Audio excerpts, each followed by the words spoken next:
Salut, c'est Agathe. Bienvenue dans Paroles de Terre. Alors vous vous souvenez, la dernière fois, j'étais avec Christian qui m'expliquait les principes de l'irrigation et surtout à quel point c'est indispensable pour certains producteurs.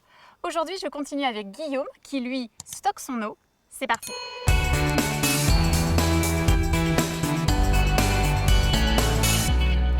Salut Guillaume. Bonjour Agathe. Merci de nous accueillir chez toi. De rien, c'est un grand plaisir de vous voir. Merci. Alors, dis-nous, on est en Charente là, on est chez toi. Oui, effectivement, et ici on est sur mon exploitation. Moi, mon exploitation est sur le Nord Charente. Et typiquement, on est sur une réserve d'eau. Une grande partie la plupart de mes champs sont autour. Et tu cultives quoi sur ton exploitation? Je suis producteur de grandes cultures, donc je produis certes des céréales, donc du blé principalement, à vocation meunière pour le pain, mais j'essaie aussi de produire du colza quand j'arrive à le semer, quand il y a de l'humidité. Je fais du lupin, je m'essaye à d'autres du pois chiche, je fais du lin oléagineux. Enfin, voilà, j'essaye de faire pas mal de cultures parce que mon objectif c'est d'allonger mon assolement, donc de faire plus de cultures d'une année sur l'autre. Et puis je travaille aussi en semi-direct. Alors là, moi je viens de chez Christian qui nous a raconté pourquoi l'irrigation c'est tellement important pour lui et pour son exploitation. Mais alors la différence avec lui, c'est que toi, tu es en capacité de stocker ton eau. Oui. C'est ça?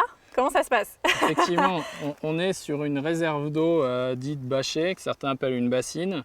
Le principe surtout ici, c'est qu'on est sur des sols qui sont filtrants, donc qui n'ont pas d'étanchéité naturelle. Donc on est obligé d'étancher artificiellement avec une bâche. Ici, la chance que j'ai, c'est pas moi qui ai stocké, c'est surtout mes parents, voire j'allais dire aux ancêtres, mais c'est surtout nos parents.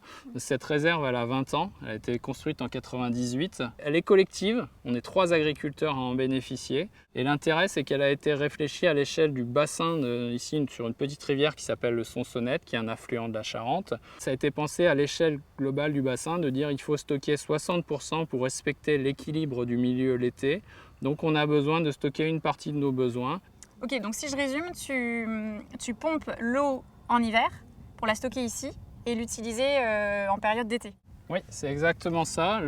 Cette réserve est remplie l'hiver. Alors on a une période bien déterminée, c'est réglementé, on a un arrêté d'autorisation préfectorale. Donc la période de remplissage, elle ne peut s'étaler que du 15 octobre au 15 avril. Et ça doit être couplé à un débit minimum de la rivière. Si le débit est trop faible de la rivière, même si on est l'hiver, on ne pompe pas. Et le gros intérêt, effectivement, c'est d'aller pomper l'eau quand ça a un impact bien moindre sur la rivière. Quand on a un débit qui est 10 à 100 fois supérieur l'hiver, ce n'est pas du tout le même impact que si c'était pompé au mois de juillet.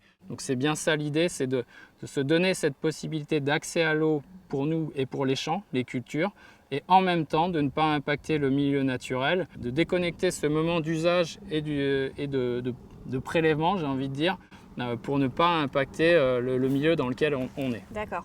Et après, c'est toi et donc tes collègues avec qui tu partages, vous savez toujours quand est-ce qu'il faut irriguer? Comment vous gérez en fait votre volume? On est 3 agriculteurs sur cette réserve. Donc sur les 3 agriculteurs, notre quote-part de répartition elle est connue à l'avance. Donc on sait combien d'eau on peut utiliser. Après, à nous de nous organiser et de choisir les cultures que l'on va mettre en place. Après, pour suivre, on a des compteurs sur nos pompes de manière à savoir en instantané combien d'eau on a utilisé. Alors ouais, j'ai envie de te demander quand même, ça doit quand même être une gestion assez particulière parce que ne serait-ce que ça a un coût, j'imagine ça a eu un coût de construction, d'entretien. Oui, alors effectivement, c'est un coût. Alors déjà, ce qu'il faut avoir en tête, c'est que quel que soit l'agriculteur irriguant en France, il paye l'eau. On a toujours une redevance qui est une redevance au niveau des agences de l'eau. Donc l'eau en France n'est pas gratuite. Ici, la particularité, c'est que comme je l'ai déjà dit, on va la pomper 2 fois. Donc pomper, c'est un coût, c'est des pompes électriques, donc ça génère un coût. Ce coût-là, pour nous, c'est le coût de la sécurité. Oui, ça va nous coûter plus cher, mais ça nous permet de générer un chiffre d'affaires qui est stable en fait. Sur les cultures que l'on va pouvoir irriguer, donc sécuriser par rapport à cette masse d'eau, on sait qu'on va générer de l'argent suffisant pour une partie de notre exploitation. Alors à t'entendre, ça n'a quasiment que des avantages. Pourquoi est-ce que tout le monde ne stocke pas son eau et n'irrigue pas? Alors déjà, un premier préalable, l'irrigation, c'est quand même quelque chose de très contraignant. Donc il peut y avoir un choix de l'exploitant de dire non, je ne veux pas cette charge de travail. Ensuite, la deuxième chose, c'est qu'il faut avoir potentiellement une ressource d'eau à proximité. Qu'on aille capter l'eau l'hiver ou l'été, il faut quand même qu'il y ait une proximité d'une rivière, d'une nappe d'eau, etc.